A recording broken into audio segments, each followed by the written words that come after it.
Hi friends, எல்லாருக்கும் வணக்கம் and welcome back to our channel. இன்னைக்கு வீடியோவில் என்னோட நைட் டைம் ரொட்டீன் தான் ஷேர் பண்ணியிருக்கேன். அதோட க்ளீனிங் மோட்டிவேஷனல் டிப்ஸும் ஷேர் பண்ணியிருக்கேன்.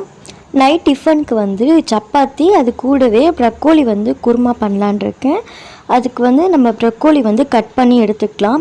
இதை நார்மல் ரன்னிங் வாட்டரில் கட் பண்ணிவிட்டு நல்லா வாஷ் பண்ணிடுங்க. வாஷ் பண்ணதுக்கு பிறகு ஹாட் வாட்டர் வந்து நல்லா பாயில் பண்ணிவிட்டு இதில் வந்து கொஞ்சமாக வந்து சால்ட் ஆட் பண்ணி ஒரு 10 நிமிஷம் வந்து நம்ம வந்து ஊற வச்சு எடுத்துக்கலாம்.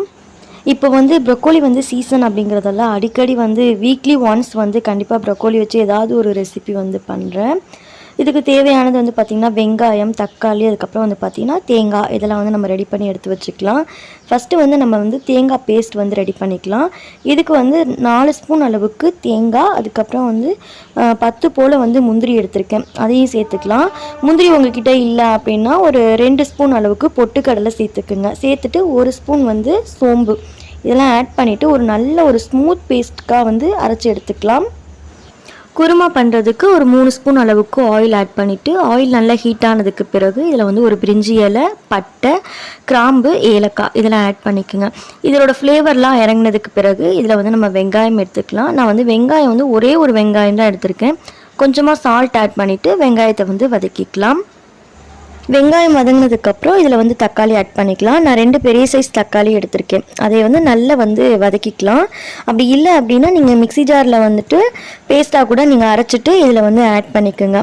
இந்த தக்காளிலாம் நல்லா மசிஞ்சு வந்ததுக்கு பிறகு இதில் வந்து 1 ஸ்பூன் அளவுக்கு இஞ்சி பூண்டு பேஸ்ட்டு ஆட் பண்ணிக்கிறேன். இதோட ராஸ்மெல்லாம் போனதுக்கு பிறகு மசாலா ஆட் பண்ணிக்கலாம். நெக்ஸ்ட் பர்னரில் கொஞ்சமாக நெய் ஆட் பண்ணிவிட்டு கேசரிக்காக ரவையை வந்து வறுத்துட்ருக்கேன். ஒரு 10 நிமிஷத்துலேயே பண்ணிடலாம். கெஸ்ட் யாராவது வராங்க அப்படின்னா கூட சீக்கிரமாக பண்ணக்கூடிய ஒரு ஸ்வீட் ரெசிபி இது.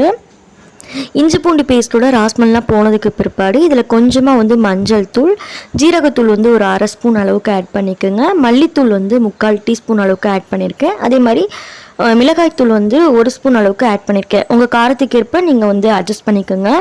நெக்ஸ்ட்டு வந்து கரம் மசாலா வந்து 1/2 ஸ்பூன் அளவுக்கு சேர்த்துருக்கேன். இது வந்து ஆப்ஷனல் தான், தேவைப்பட்டால் வந்து சேர்த்துக்கலாம்.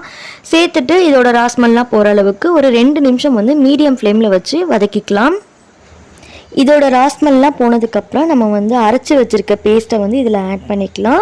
நம்ம வந்து இதில் முந்திரி ஆட் பண்ணியிருக்கிறதால குருமா வந்து கொஞ்சம் திக்காகும். ஸோ நீங்கள் தேவையான அளவுக்கு தண்ணியும் இதில் ஆட் பண்ணிவிட்டு நல்லா இதோட ராஸ்மெல்லாம் போயிட்டு நமக்கு நல்லா வந்து கொதி வரணும். கொதி வந்ததுக்கப்புறம் நம்ம வந்து ப்ரக்கோலி ஆட் பண்ணிக்கலாம். நெக்ஸ்ட்டு இந்த சைடு வந்து பார்த்திங்கன்னா கேசரி வந்து ஆல்மோஸ்ட் ரெடி ஆகிடுச்சு. ஃபைனலாக வந்து சர்க்கரை வந்து ஆட் பண்ணிக்கிறேன். 1 டம்ளர் ரவைக்கு 1.5 டம்ளர் வந்து சர்க்கரை ஆட் பண்ணிக்கிறேன். நீங்கள் வந்து ஸ்வீட் வந்து நிறைய சாப்பிடுவீங்க அப்படின்னா 1.25 டம்ளருக்குள்ளே நீங்கள் வந்து ஆட் பண்ணிக்கலாம். சர்க்கரை வந்து நம்ம ஆட் பண்ணதுக்கப்புறம் லைட்டாக வந்து மெல்ட் ஆகும். நல்லா வந்து இது மெல்ட் ஆனதுக்கு பிற்பாடு நம்ம வந்து இதில் வறுத்து வச்சுருக்க முந்திரி, திராட்சை இதெல்லாம் கூட நீங்கள் ஆட் பண்ணிக்கலாம். நான் வந்து இந்த ரெசிபி வந்து நான் போஸ்ட் பண்ணல, ஏன்னா நான் ஆல்ரெடி கேசரி எப்படி பண்ணுறேன் அப்படிங்கிற ரெசிபி நான் வந்து நம்ம சேனலில் வந்து போஸ்ட் பண்ணியிருக்கேன். நான் டிஸ்கிரிப்ஷனில் லிங்க் கொடுக்குறேன், செக் பண்ணி பாருங்கள். இப்போ குருமா வந்து நல்லா வந்து கொதி வந்துருச்சு. இந்த ஸ்டேஜில் வந்து நம்ம வந்து ப்ரக்கோலி ஆட் பண்ணிக்கலாம். ப்ரக்கோலி ஆட் பண்ணதுக்கு பிற்பாடு பார்த்திங்கன்னா ஒரு 5லேருந்து 10 நிமிஷத்துக்குள்ளேயே நமக்கு வந்து ப்ரக்கோலி வந்து வெந்துடும். ஏன்னா நம்ம ப்ரக்கோலி வந்துட்டு ஒரு ஹாட் வாட்டரில் 10 நிமிஷம் வந்து ஊற வச்சுருப்போம். அதுலேயே வந்து பாதி அளவுக்கு வெந்துடும். இதை வந்து க்ளோஸ் பண்ணிவிட்டு ஒரு 5 to 10 மினிட்ஸ் அப்படியே விட்டோம் அப்படின்னா நமக்கு ப்ரக்கோலி வந்து நல்லா சாஃப்டாக வெந்து கிடச்சிரும். இங்கே வந்து கேசரி வந்து ஆல்மோஸ்ட் ரெடி ஆகிடுச்சு. ஃபைனலாக நம்ம வறுத்து வச்சுருக்க முந்திரி, திராட்சையை ஆட் பண்ணிவிட்டு நம்ம வந்து இதை எடுத்து வச்சிடலாம். லாஸ்ட்டாக கொஞ்சமாக வந்து நெய் ஆட் பண்ணிக்கலாம். நெய் ஆட் பண்ணிவிட்டு மிக்ஸ் பண்ணதுக்கு பிற்பாடு நம்ம இதை வந்து எடுத்து வச்சிடலாம். இது வந்து நான் குருமா பண்ணும்போது டக்குன்னு யோசிச்ச ரெசிபி தான். யாராவது வராங்க அப்படின்னாலும் நம்ம வந்து ஒரு 10 நிமிஷத்துலேயே கேசரி வந்து நம்ம ரெடி பண்ணிடலாம்.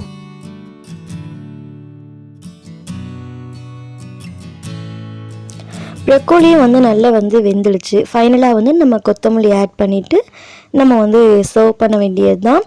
இது கூடவே நீங்கள் வந்து பச்சை பட்டாணி இருந்துச்சு அப்படின்னாலும் நீங்கள் வந்து ஆட் பண்ணிக்கலாம். அதோட காம்பினேஷனும் ரொம்ப நல்லாயிருக்கும்.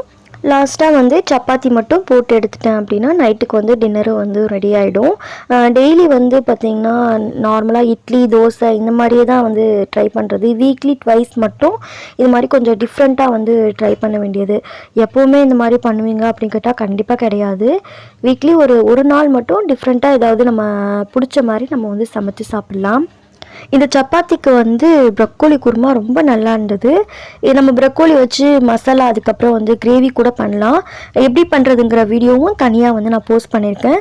டிஸ்கிரிப்ஷனில் வந்து லிங்க் கொடுக்குறேன், செக் பண்ணி பாருங்கள். கண்டிப்பாக நீங்களும் வீட்டில் ட்ரை பண்ணியிருந்தீங்க அப்படின்னா உங்களோட ஃபீட்பேக்லாம் எனக்கு ஷேர் பண்ணுங்கள். இன்னும் வந்து எனக்கு வந்து ஒரு மோட்டிவேட்டடாக இருக்கும். இப்போ சப்பாத்தி வந்து ரெடி ஆகிடுச்சு. நம்மளோட டிஃபனும் வந்து பார்த்திங்கன்னா ஆல்மோஸ்ட் வந்து ரெடி ஆகிடுச்சு. இப்போ வந்து இதை பிளேட்க்கு வந்து நம்ம வந்து சர்வ் பண்ணிடலாம்.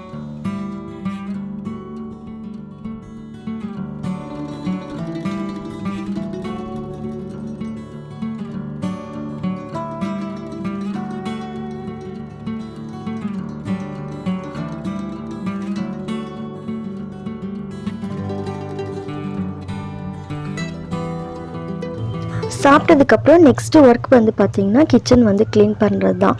கிச்சன் வந்து நம்ம வந்து கவுண்டர் டாப்பு, சிங்க்கு இதெல்லாம் நல்லா க்ளீனாக வச்சுட்டு நம்ம வந்து தூங்க போயிட்டோம் அப்படின்னா மார்னிங் வந்து ஏஞ்சி சமைக்கும்போது நல்ல ஒரு பாசிட்டிவ் எனர்ஜியோடு நம்ம வந்து குக் பண்ணலாம். ஏதாவது நம்ம க்ளீனிங் லிக்விட் யூஸ் பண்ணி நம்ம வந்து கவுண்டர் டாப்லாம் வந்து க்ளீன் பண்ணிடலாம். இப்படி க்ளீன் பண்ணி வச்சுட்டோம் அப்படின்னா டீப் க்ளீன் பண்ணும்போது நமக்கு வந்து ஈஸியாக இருக்கும். நம்ம மார்னிங் வந்து ஏஞ்சி சமைக்கும்போது வந்து வெசல்ஸ்லாம் வந்து சிங்கில் இருந்துச்சு அப்படின்னா அதை வந்து ஒவ்வொரு வெசல்ஸ் வேணுங்கிறப்பையும் நம்ம வந்து அதை வந்து ஒவ்வொன்றா வந்து வாஷ் பண்ணிகிட்ருப்போம். ஸோ ரொம்ப அது வந்து கொஞ்சம் சிரமமாக தான் இருக்கும். நைட்டே நம்ம வாஷ் பண்ணி வச்சுட்டோம் அப்படின்னா எந்த ப்ராப்ளமும் இல்லாமல் ப்ரெஷர் இல்லாமல் ஈஸியாக வந்து காலையில் வந்து நம்ம வந்து குக் பண்ணலாம். நிறைய ஃப்ரெண்ட்ஸ் கேட்குறாங்க, நீ வந்து எப்படி பேபியை வச்சுட்டு உனக்கு இவ்வளோக்கு டைம் இருக்கான்னு கேட்குறாங்க. நான் எப்போவும் வந்து சாப்பிட்டதுக்கப்புறம் பேபியை வந்து தூங்க வச்சுருவேன். குழந்தைய தூங்க வச்சதுக்கு பிற்பாடு எவ்வளோ நேரம் ஆனாலும் என்ன ஒரு 15 to ½ an hour ஆகும். அந்த டைமுக்குள்ளே வந்து இதெல்லாம் க்ளீன் பண்ணிவிட்டு நான் வந்து தூங்க போயிடுவேன். அப்போ தான் வந்து எனக்கு வந்து மார்னிங் ஏஞ்சி சமைக்கும் போது ரிலாக்ஸாக இருக்கும். இல்லை அப்படின்னா எனக்கு வந்து ரொம்ப சிரமமாக இருக்கும். நைட்டில் வந்து ஒரு சில டைம் வந்து குழந்தை வந்து நல்லா தூங்குவான், ஒரு சில டைம் வந்து பார்த்திங்கன்னா சரியாக தூங்க மாட்டாங்க. அப்போ வந்து எனக்கு மார்னிங் வந்து என்னோடய தூக்கமும் போயிடும். ஸோ அந்த டைமில் நான் வந்து எந்திரிச்சு பாத்திரம் கழுவுறதுக்குலாம் எனக்கு கொஞ்சம் கூட டைம் இருக்கவே இருக்காது.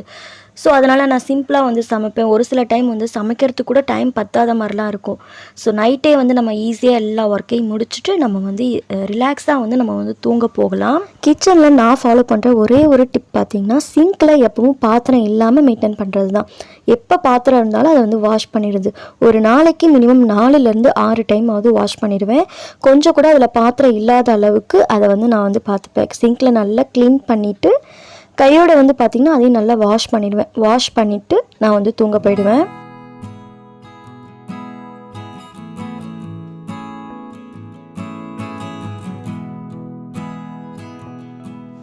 இந்த வீடியோ உங்களுக்கு மோட்டிவேட்டடாக இருக்கும்னு நினைக்கிறேன். வீடியோ பிடிச்சிருந்துன்னா வீடியோக்கு ஒரு லைக் கொடுங்க.